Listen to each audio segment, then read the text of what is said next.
Facebook ইউটিউবের মাধ্যমে বাগানটা শুরু করি। এখন বর্তমানে আমার প্রায় 50 শতক জায়গার উপরে এই বাগানটা করা। দুইটা বাগান, দুই জায়গাতে, একটা হলো নাটোর সদরে আর একটা হলো বাগরুম হালসে ইউনিয়ন। এই বাগান থেকে আমি প্রচণ্ড সাড়া পাইতেছি। আপনারা দেখতে পাচ্ছেন যে থোকায় থোকায় এরকম ফল ঝুলে আছে এবং ফলগুলো অত্যন্ত মিষ্টি, বাজারে আঙ্গুরের মতোই। এই ফলগুলো কিন্তু কেনার জন্য দেখেন পাশে ভিড় পড়ে গেছে।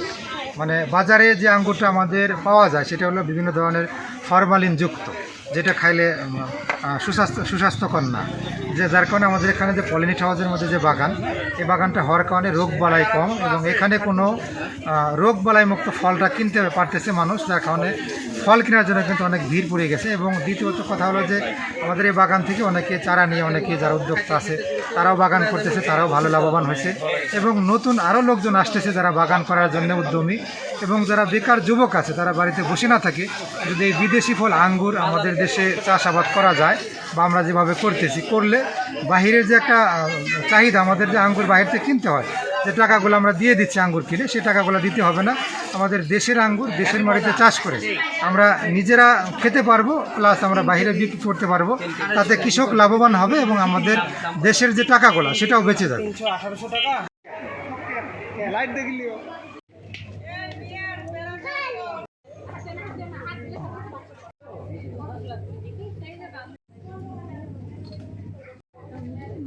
আলহামদুলিল্লাহ, আমি নাটোরে এই প্রথম আমি দেখলাম আঙ্গুরের বাগান।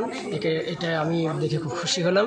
আমি থাকি সৌদি আবহা এক মসজিদের মধ্যে করি, তাই আমার কফিল এবং অন্যান্য সৌদির বাসায় বা আমি মাঝরাতে যাই পরিদর্শন করতে বা দেখতে, যে আমি নিজেও আমার কফিলের বাড়িতে আমি জাংলা দিছি বা পরিচর্যা করছি।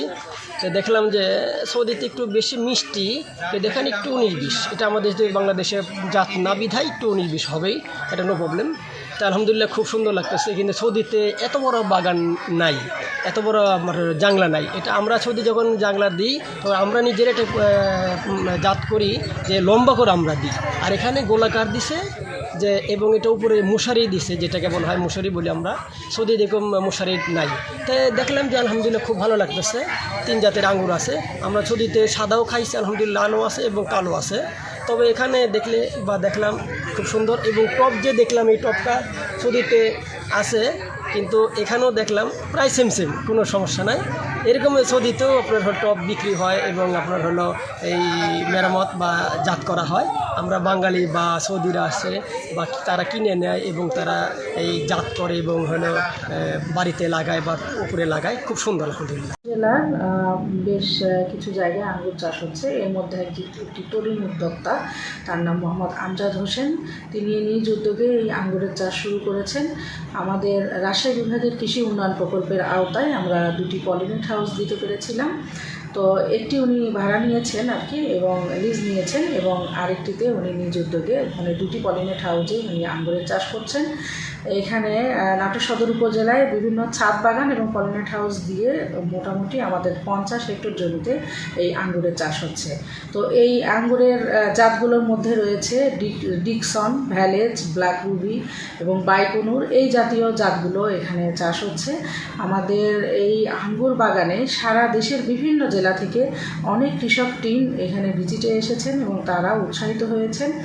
এই আঙ্গুর চাষি, উনি আঙ্গুরের চেয়ে চারা বিক্রি করতে উনি বেশি স্বাচ্ছন্দ্য বোধ করছেন। এখান থেকে প্রচুর চারা উনি বিক্রি করে লাভবান হয়েছে। প্রতিটি চারা প্রায় 300 থেকে 400 টাকা দরে উনি বিক্রি করেছেন। এভাবে যেখান থেকেই ভিজিটর টিম আসছেন তারা উৎসাহিত হয়ে চারা নিয়ে যাচ্ছেন। এভাবে কিন্তু আঙ্গুরের চাষ সারা দেশে এখান থেকে ছড়িয়ে পড়ছে।